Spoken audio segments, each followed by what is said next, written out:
আলহামদুলিল্লাহ আমাদের সংসারে আলহামদুলিল্লাহ ফর এভরিথিং। মা হতে চলেছে ব্লগার জান্নাত তোহা, আসলেই কি সত্য? ইতিমধ্যে 5 মাস পূর্ণ হওয়ার একটা ভিডিও প্রকাশ করেছে এই ব্লগার দম্পতি। তবে পেট দেখে মনে হচ্ছে 1 মাসেরও বাচ্চা নেই পেটে। তবে কি পুরোটাই ছিল একটা প্রমোশন ভিডিও? এমনই প্রশ্ন জেগেছে নেটিজেনদের মনে। তো চলুন ভিউয়ার্স, ঘটনার বিস্তারিত জেনে নেওয়া যাক। তো জান্নাতের মুখ থেকে আপনারা শুনুন। জান্নাত তোহা বর্তমান সময়ের আলোচিত এক কন্টেন্ট ক্রিয়েটর আখির বেস্ট ফ্রেন্ড এই জান্নাত তোহা।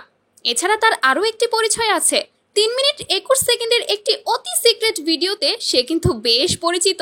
তো যাই হোক, হঠাৎই গতকাল নিজের ডেইলি ব্লগে 5 ফল নামক একটি অনুষ্ঠানের ভিডিও প্রকাশ করে এই জান্নাত তোহা।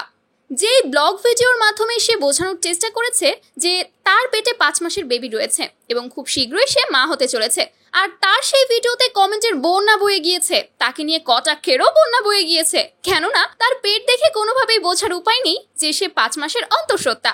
এছাড়াও দর্শক, এই বিষয়টা আরো ভালোভাবে ক্লিয়ার হয়েছে তখনই যখন কিনা ভিডিওর মাঝপথে জান্নাত তোহার হাজবেন্ড কেকের প্রমোশন করছিল। কিউট, সুন্দর এবং মজাদার কেকগুলো আমরা নিয়েছি cooking book by Nusrat Facebook page থেকে। তখনই দর্শক মোটামুটি ক্লিয়ার যে এটা একটা প্রমোশন ভিডিও ছিল, সে একদমই অন্তঃসত্ত্বা নয়। যদিও এখনো কোনো কিছুই ক্লিয়ার না, তবে খুব শীঘ্রই এর সত্যতা জানা যাবে। তাই পরবর্তী আপডেট পেতে কি করতে হবে? আমাদের সঙ্গে থাকতে হবে। তো আজকের ভিডিও এই পর্যন্তই। আল্লাহ হাফেজ।